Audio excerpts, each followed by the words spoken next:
New details about Supergirl surface following alleged test screening. Allegedly.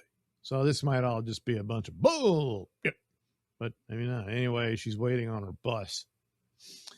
More information is being shared about the upcoming Supergirl film following an alleged test screening of the film that took place earlier this month.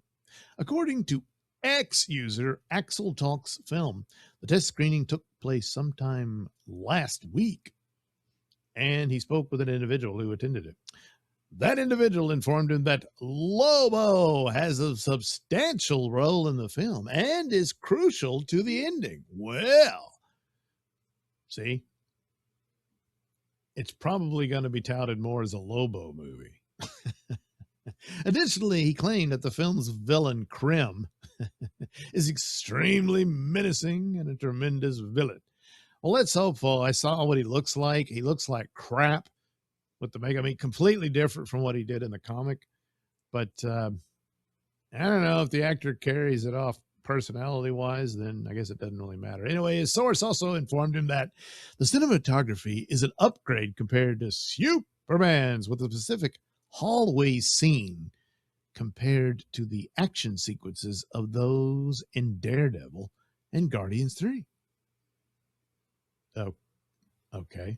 He also shared that the movie is much darker and serious in tone than Superman, with the human trafficking and violence being prominent.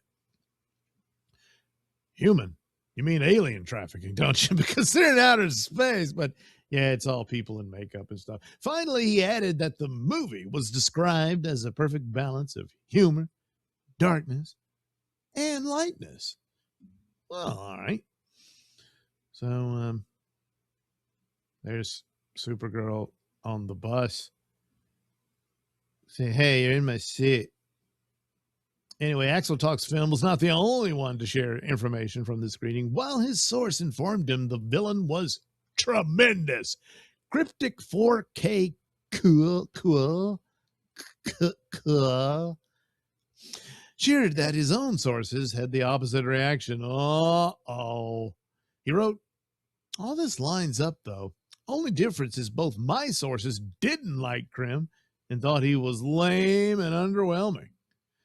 Yeah, well, just looking at the imagery of him, I don't know. Following this, Axel Talks Films then hedged, saying, I'd heard some liked it, but some didn't. But I trust the opinion very much of who I spoke to in particular.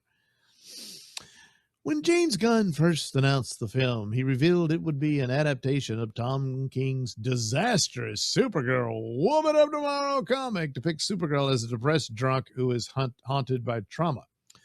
By the end of the story, she also abandons her moral compass by allowing the murder of a man who had already faced justice and spent years in the Phantom Zone. Well, you kind of spoiled the ending there, but yes, that is the darkest moment of it. She is only drunk very briefly at the beginning, due to her depression over her birthday and the loss of Krypton and all that. It's really not that big of a deal. And I don't really agree. I don't like Tom King. He's just absolute cancer to comic book stories and probably any stories overall.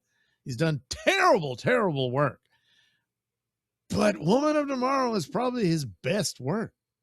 Again, stolen from True Grit. But yeah, the ending and what happens, I mean, it's, and the idea, well, you know, Supergirl is darker than Superman and all that. You know, and the thing is, it's years, they jump years into the future after he's been stuck in the Phantom Zone. And after he comes out, he's a broken man and he's really, really sorry for what he did. And he's begging for forgiveness. And then the girl, now an old woman, who hired Supergirl to get him, murders him. And, you know, Supergirl's fine with it and they leave. So now, I mean, they're going to depict him. I mean, he did kill the girl's father. So, you know, and, but Supergirl, you know what? She's like, well, Is she now going to put the old lady in the Phantom Zone? Well, you're a murderer now. No, no. But okay. And depending on how evil he is depicted, I mean, he's a piece of crap in the comic book, but he might be even worse in the movie. So I guess maybe that where, the audience is like, good, he deserved it. I don't know. But there is this thing, and I mean, Superman would be very, very disappointed in Supergirl for doing something like that. I mean, even if she's just standing there and didn't do anything to stop it. Anyway, Gunn said, one of my favorite comic book series from last year with Tom King's run on Supergirl Woman of Tomorrow. I doubt it, but, that's what he says. So we're going to turn that into a big science fiction epic film. He added, now Superman, who was a guy who was sent to Earth and raised by loving parents, whereas Supergirl in this story, she is a character who was raised on a chunk of Krypton. She watched everybody around her perish in some terrible way, so she's a much more jaded character. Yes, and even before this Tom King story, there was an approach to this when the New 52 came along. They introduced Supergirl very differently, and it was, because a lot of ways, the approach to Supergirl, they kept trying different things because she's a derivative character of Superman. So you try to make her own character. And they say, hey, you know what? That stuff she went through that's going to do a number on her, wouldn't it? So it stands to reason there's a logic to it that her attitude is not going to be so Pollyannish as like Smallville Superman is. So, and they did that. She was very distant and it was a darkened story. But over time, she grows to accept her new home and sees Superman's ways and all that. So, would say, no, we're just going to keep it that way. And I guess so, because I think this is one and done, because I think, sadly, more or less, DCU is over. Anyway, since then, Gunn has noted the film does not follow the comic to a T, which was obvious given the film includes Lobo. Well, yes, but Lobo was originally going to be in the story, but editorial said, no, you can't use him. So they didn't. It's in outer space, makes sense he'd be around and stuff like that. But I don't know if he was supposed to be the villain. Maybe so. But you can't kill Lobo. In fact, you literally can't. So maybe that was the thing. And they said, no, Tom. So he made up his own villain. I don't know. Nevertheless, he told woke activist Clayton Davis, it's based on the Tom King book. It doesn't follow it religiously, but it has a lot of the core of that there. And I'm just really excited to see it and to see Millie. As Gunn noted, it does appear to be keeping King's abhorrent characterization of the character. Time will tell if it also ruins her morality like King did. Fortunately, it appears that audiences are not interested in the film. Google Trends indicate that it is performing worse than the Marvels.